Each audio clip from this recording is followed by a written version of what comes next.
donc on propose toute une gamme de spécialités. C'est donc la domination, la soumission, l'urologie, scatologie, inceste, viol, zoophilie.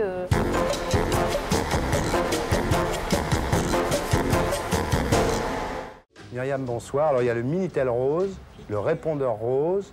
Qu'est-ce qu'il y a d'autre de rose? Il y a le réseau rose. Et puis il y a le téléphone rose. Toi, tu bosses dans le téléphone rose, non? C'est ça? C'est cela, oui, dans le téléphone rose. Alors moi, j'ai essayé un jour. Alors voilà comment ça se passe. Tu vas me dire si je me trompe. Je t'écoute. Alors, on regarde un numéro de téléphone dans le Nouvel Observateur. C'est là où il y en a le plus, non? Non. Nos principaux supports nationaux sont quand même Union, Vidéo 7, et après, il y en a des tas d'autres. Enfin, dans l'Obs, il y en a plein, je peux te le dire. Il y en a aussi, bien entendu. Il y a marqué 200 francs la conversation, carte de crédit acceptée. Alors, 200 francs, c'est pas tous les téléphones. Ah bon? Ça commence à 150, ça peut aller jusqu'à 300. Ah bon? Et encore, le prix diffère selon si le client veut 2 hôtesses, par exemple. On peut en avoir 2. Voilà. Mais ça, je savais pas, tu vois. Déjà, j'apprends des trucs. Alors, au téléphone, bon, on vous dit comment vous vous appelez, votre prénom. Alors, moi, je dis Thierry, bon, je suis très... On peut dire son autre prénom, on peut dire un autre prénom? Oui, bien sûr. Moi, je suis trop honnête, peut-être, alors. Bon, après, on me demande mon numéro de carte de crédit.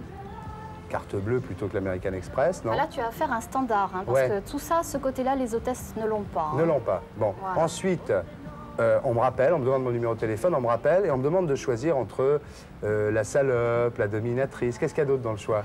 D'abord, on propose si le client veut une hôtesse blonde, une hôtesse brune, une hôtesse rousse, déjà pour commencer. Chez nous, c'est comme ça. C'est bien. On peut demander si on veut une fille jeune ou au contraire une femme plus âgée. Souvent, le client pense qu'une femme plus âgée a plus d'expérience. Au client de le découvrir. Et en dehors de ça, donc on propose toute une gamme de spécialités. C'est donc la domination, la soumission, l'urologie, scatologie, inceste, viol, zoophilie.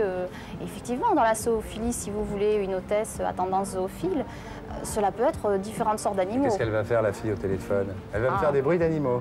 Nous avons des bruitages qui sont déjà préenregistrés au départ.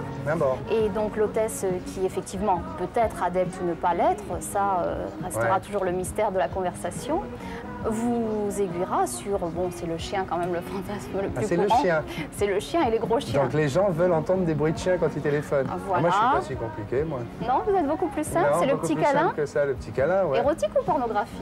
Plutôt pornographique quand même. Plutôt porno. Bah ouais, avant de faire dodo comme ça, mais pas... Oui, alors à ce moment-là, effectivement, vous pouvez avoir une conversation avec une hôtesse beaucoup plus porno, beaucoup plus vicieuse, qui vous amènera au 7e ciel, pourquoi pas? Moi, je m'imaginais, quand je téléphonais à ces trucs-là, que la fille, c'est une vieille, avec des bigoudis, qui tricotait avec un micro-barrette en train de lire un texte comme ça. Donc j'ai demandé à Marc Harich de faire une enquête là-dessus. C'est comme ça qu'on t'a rencontré. Et en fait, pas du tout. Vous travaillez pas du tout... Hein? Non, absolument pas. Vous travaillez dans des salons, quoi. On est d'abord dans une grande pièce, puisqu'il y a un standard avec les standardistes, parce qu'on trouve que c'est quand même plus sympa d'être tout le monde ensemble. Et comme on essaye de répartir les appels, bon, s'il y a 3 blondes, ben, une fois c'est une fois la deuxième, une fois la troisième. S'il y a 3 brunes, la même façon. Non, ce qu'il y a, c'est que chaque hôtesse, après, va dans une petite pièce, donc toute seule. Elle s'isole avec son client, ce qui fait qu'on ne sait pas ce qui se passe. Ou elle se masturbe, ou elle prend son pied, ou elle le prend pas. Allô? Allô, oui, bonjour. Bonjour. Bonjour, dis-moi, comment tu t'appelles? Moi, je m'appelle Pierre. Tu t'appelles Pierre, bonjour. Pierre, moi c'est Myriam. Comment tu es physiquement, Pierre? Je suis petit. Tu es petit? Je suis brun. Oui. Et je suis pas marié. Ah, tu es célibataire, c'est intéressant. Dis-moi, tu veux partager un petit fantasme avec moi? Un gros? Un gros? Quel est ton fantasme? Oh, moi j'aimerais bien... j'ai jamais enculé une femme. Ah. Tu fais ça depuis longtemps, toi? 3 ans. 3 ans? 3 ans. Et alors, tu fais ça de quelle heure à quelle heure? Ben, ça dépend, on a des roulements. Il y a des tranches horaires de 9h à 18h avec 1 heure d'interruption pour le déjeuner. Il y a des heures de soirée, 18h, 2h du matin. Et comme ça fonctionne non-stop, cela fonctionne la nuit également. Il y a des hôtesses de nuit, il y a des hôtesses de week-end. Et on a toujours la possibilité de permuter nos horaires entre une hôtesse et une autre. Et les appels, c'est de quelle heure à quelle heure, Canal+? C'est pas la même clientèle. La clientèle de journée, c'est une clientèle de personnes cadre moyen ou cadre supérieur. Ah, tu penses qu'il y a des gens qui font ça au bureau alors? Ah, tout à fait, puisque... Avec les cartes de crédit de la société? Non, ça quand même pas, non, on est obligé d'avoir une carte de crédit tout à fait nominative.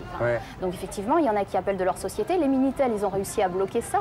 Mais bon, pour le téléphone, comme ils servent de leur téléphone, donc là, il n'y a aucune... Donc il y a des mecs qui font ça et qui ferment à clé leur bureau et qui font ça dans leur bureau. Voilà, et ils disent à leur secrétaire de ne pas les déranger. Ça peut être une petite conférence. vacances ou ça peut être la pause déjeuner. Ça va donner des idées aux gens, dis dans cette émission. Non, mais il y en a quand même qui appellent de chez eux. Par exemple, les lecteurs d'Union, c'est souvent des couples qui nous appellent, hommes et femmes. Il y a des couples qui appellent aussi. Oui. Et à ce moment-là, tu crois qu'ils mettent le son plus fort sur le téléphone à ce moment-là? Ils mettent un ampli. Ah, ils mettent un ampli. Oh là, je découvre plein de trucs. Il y a des amplis dans tous les foyers maintenant et effectivement, ils mettent un ampli et comme ça, on peut soit leur donner un petit peu la direction à prendre, les diriger ou au contraire... C'est-à-dire que vous dirigez des couples, vous télécommandez des couples en fait. Oui, où on essaye d'être la troisième personne qu'ils aimeraient avoir avec eux. Ah là là, ouais, c'est génial. On a aussi des femmes qui nous appellent. Il y a des femmes qui appellent? Oui, mais enfin, c'est vraiment une petite minorité. Hein. Les femmes, ça représente à peine 5 à 10%. C'est peut-être pas parce qu'elles n'ont pas de fantasme, mais c'est parce qu'elles ont besoin de concret. Et est-ce que vous avez des accessoires? Ah oui. Alors effectivement, il y a aussi donc parmi les spécialistes, il y a donc des spécialistes en domination qui ne font que de la domination. Alors elles ont à leur disposition effectivement fouet, martinet, god de toutes les tailles, etc. Vu que c'est par téléphone, qu'est-ce que ça peut faire qu'il y a un martinet ou un god? Justement, le client qui veut une conversation avec une dominatrice, quand elle lui dit « tiens, je te donne un coup de fouet », il faut quand même que le gars puisse tout à fait imaginer ça. L'hôtesse a donc le fouet, elle le fait claquer. Et le mec crie au téléphone. Et on entend le gars crier, effectivement. Il crie et qui est content. Ben oui, puisque c'est ce qu'il veut. Et une fois que c'est fini, le mec, il dit merci, il dit un petit mot gentil ou il raccroche? Ça dépend. Souvent, quand c'est des fantasmes très particuliers comme scatologie, etc., ou même effectivement domination, après ils ont un peu honte et ceux-là raccrochent. Mais il y en a qui s'assument tout à fait. Alors que le petit câlin érotique ou pornographique, ça ne s'arrête pas comme ça, il n'y a pas une coupure. Après, bon, ça va mieux puisqu'il est complètement libéré là, à ce moment-là. Qu'elle le dire. Partant de là, donc on lui dit est-ce que ça t'a plu? Quand tu veux, tu nous retéléphones pour un petit câlin. Quand tu te sens seul, qu'est-ce que tu vas faire maintenant? Alors soit ils vont se doucher, soit ils vont prendre un petit café ou ils vont dormir. Et ils vont dormir. Et dis donc, t'es spécialisée dans quoi toi? Ah, moi, c'est le petit câlin porno. L'urologie, tout ça, là, Non, là, il y a des spécialistes pour l'urologie, scatologie. Qu'est-ce qu'il y a dans un petit robinet, alors? Ah, bah alors là, il y a 2 verres, côte à côte. Il y en a un qui est rempli, puis il y en a un qui est vide. Bon, évidemment, la fille, elle peut pas uriner à ce moment-là, alors elle prend le verre et puis elle le vide d'un sur l'autre en disant tu sens, je suis en train de te faire dessus, tu le sens bien, c'est chaud, etc. Bon, bah, c'est ce qu'ils demandent. C'est extraordinaire. Et est-ce qu'il y a des clients réguliers, par exemple? Est-ce que tu arrives à nouer une relation avec un mec qui appellerait souvent comme ça? Oui, on a des relations d'amitié. Moi, j'ai un client qui s'appelle Daniel, qui m'appelle très très souvent. Daniel, c'est anonyme. Non, moi je vois très bien qui c'est. Oh, ça c'est pas évident. Non, on a des clients habitués, il y en a des occasionnels qui essaient et à qui ce n'est pas du tout leur truc. Alors bon, bah, ceux-là ne récidivent pas. Quand la conversation dure, que le mec n'y arrive pas, ça peut durer combien de temps, je veux dire?